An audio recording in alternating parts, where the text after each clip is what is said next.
هنا السرير هذا كان معظم وقت النبي عليه. Itu adalah tempat di mana Nabi SAW wafat pada saat dipangku oleh Sayyidah Aisyah. مرض كان في بيت السيدة ميمونة فوقتها طلب النبي إنه هذا الوقت يكون مع السيدة عائشة. Ya, sebenarnya Rasul ketika itu sakit di rumah Maimun. Namun Nabi minta tolong bawa saya ke istri saya yang bernama Aisyah. Saya akan mati ketika berada di pangkuannya. Subhanallah, ketika itu Allah kabulkan. جابوه وضعوه على كتف السيدة عائشة. Ya, ketika itu pula Nabi langsung berada di pangkuan Aisyah.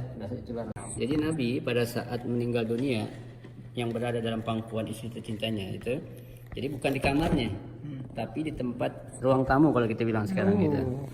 Ya, sedang duduk bersambing sama istrinya itu di pangku atau meninggal. Para sahabat bingung. Ini kita makamkan di mana nih katanya nih, Nabi kita nih. Dia ingat Nabi pernah berpesan kalau para nabi dahulu dimakamkan di mana tempat dia meninggal. Ini adalah rumah Sayyidah Aisyah. Ya, yang persis berada di bawah apa namanya itu kubah yang berwarna hijau. Ini kamar Sayyidah Aisyah.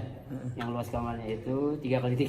Jadi setelah wafat atau meninggalnya istri Nabi itu, tahu-tahu ada kayak semacam ujian luar biasa. Itu semua peninggalan yang pernah tinggalkan oleh Nabi itu hancur. Hancur dengan sendirinya. تمام؟ بعد ما سقط السقف ما تأذت القبور رجع سيدنا عمر بن عبد العزيز بنى المنطقة من جديد أغلق لها جميع أبوابها يعني ما في منفذ للدخول القبور الثلاث. Nah ini setelah itu Umar bin Abdul Aziz dia membangun kembali yang dimana tempat kuburan Nabi itu kan sempat jatuh ambruk gitu, dibangun lagi seperti ini oleh Sayyidina Umar bin Abdul Aziz, bukan Umar bin Khattab ya, Umar bin Abdul Aziz. بعدها سيدنا عمر بن عبد العزيز بنى الجدار هذا بالشكل الخماسي ما بنى مربع خاف يبنيه مربع يجي الناس يتشبه بالكعبة لماذا يبنى بخماسي ليس برباعي حتى لا يشبه بالكعبة. Umar bin Abdul Aziz membuat bangunan seperti segi lima. Kenapa dibuat seperti segi lima? Agar orang nggak menyangka kalau ini adalah sama seperti Ka'bah. Kalau dibuat segi empat orang bilang ini Ka'bah kedua lagi gitu. Maka dibuat segi lima. هذا جدار ما في منفذ للدخول. كل الصور اللي في الفيس في تويتر انه في ناس يدخل للداخل يصوروا قبر النبي هالصور غير صحيح. هذا الجدار ما له منفذ للدخول. Ya, jadi adalah tempat di mana kubur Nabi nih. Kayak ada foto-foto orang bisa foto itu nggak benar semua katanya. Jadi pada masa kerajaan mulai dari raja pertama di Arab Saudi, mulailah tempat makam Nabi dan kuburan istri Nabi itu dibungkus dengan kain warna hijau. Tadinya batu biasa itu, dan dibuat kayak semacam pembatas itu, ya untuk orang sholat tersendiri.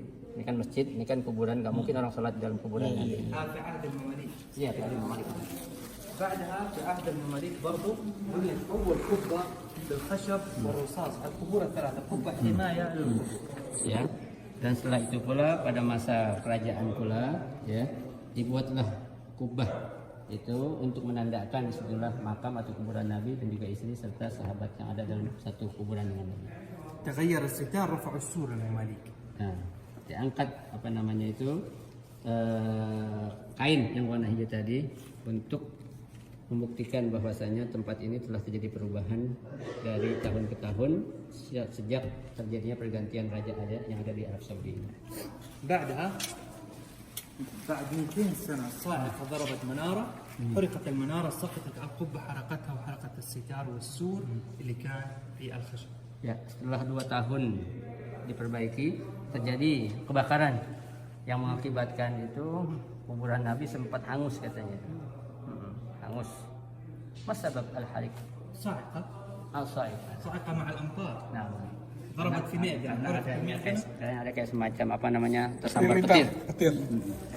بعدها رجعوا المماليك القبة من جديد كانت خشب ورصاص تحولت حجر ورصاص تغير الستار السور كان بالخشب تحول إلى حديد.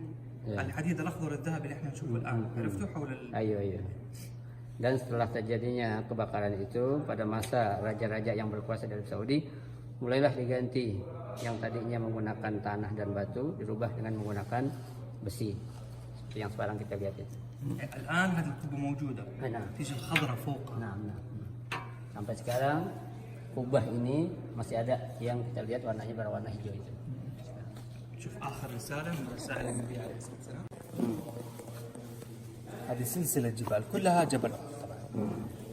Ini adalah urutan gunung-gunung ya yang ada yang kita kenal dengan Gunung Uhud. Karena kita kan kenal kenapa dinamakan Gunung Uhud karena dia berada menyendiri itu. هذا طبعا جبل الرماة اللي وضع عليه النبي 50 رماة يحموا ظهور المسلمين. هنا كان جيش المسلمين. Nah, ini Jabal Roma di mana tempat pasukan umat Islam memanah musuh-musuhnya. هذا جيش المشركين كان طبعا. Nah, itu adalah gambaran pasukan ataupun orang-orang musyrik yang akan berperang melawan orang-orang Islam. طبعا يوضح التفاف سيدنا خالد بن الوليد وقتلوا العشرة اللي كانوا على الجبل. Nah, itulah Khalid bin Walid yang dikenal salah seorang pejuang yang sangat berani. Dia berhasil membunuh puluhan orang yang berada di atas Jabal Roma. هنا مقتل سيدنا حمزة بن عبد المطلب. Nah, itu adalah tempat di mana terbunuhnya paman Nabi yang bernama Sayyidina Hamzah. Ya, pada saat هنا مقتل مصعب بن عمير حامل الراية. Nah, itu adalah maktal atau tempat dibunuhnya Mus'ab bin Umair yang memegang bendera Islam ketika itu. هنا استشهاد 11 صحابي هو يدافع عن النبي عليه الصلاة Itu والسلام. adalah tempat di mana 11 orang yang meninggal dunia pada saat melindungi dan mendampingi Nabi berperang. وهنا كسرت رباعية النبي بالصخرة وشجت جبهة النبي عليه الصلاة والسلام. Ya. صخرة مشرك ضرب النبي بالصخرة حجر كسر رباعية النبي والثاني Itu شج. adalah tempat di mana orang kafir Quraisy ya menyambit Nabi sampai gusi atau giginya itu pada patah. ودخلوا النبي في هذا الشق في الجبل. السيدة فاطمة الزهراء كانت تطبب جراح النبي عليه الصلاة والسلام. Pada saat itu pula Nabi karena saking parahnya dengan sambitan yang dilakukan oleh orang kafir Quraisy, Nabi berlindung di dalam gua tersebut dan diberi atau diobati oleh seorang putrinya yang bernama Fatimah. بعد الغزوة نزل النبي صلى الظهر العصر جمعا ودفن شهداء 70 جميعا في المكان نفس اللي احنا نشوف الآن. Setelah itu Nabi habis sholat asar, Nabi turun kembali untuk mensolatkan dan menguburkan 70 orang pejuang Uhud, syahid Uhud yang terbunuh pada saat terjadi perang Uhud. Ustaz, waktu yang ditimpukin itu di Taif? هذا اللون الابيض توسعة الملك عبد العزيز اللي هي هذه قبل شويه. هذه توسعة الملك فهد. Yang tengah-tengah ini yang warna putih, ini yang kecil adalah perluasan pembentukan Masjid Nabawi pada masa Al-Malik Abdul Aziz. Ya. اللون الابيض Ya, yang putih ini dan yang gede ini adalah pada masa Malik Fahd. كان 300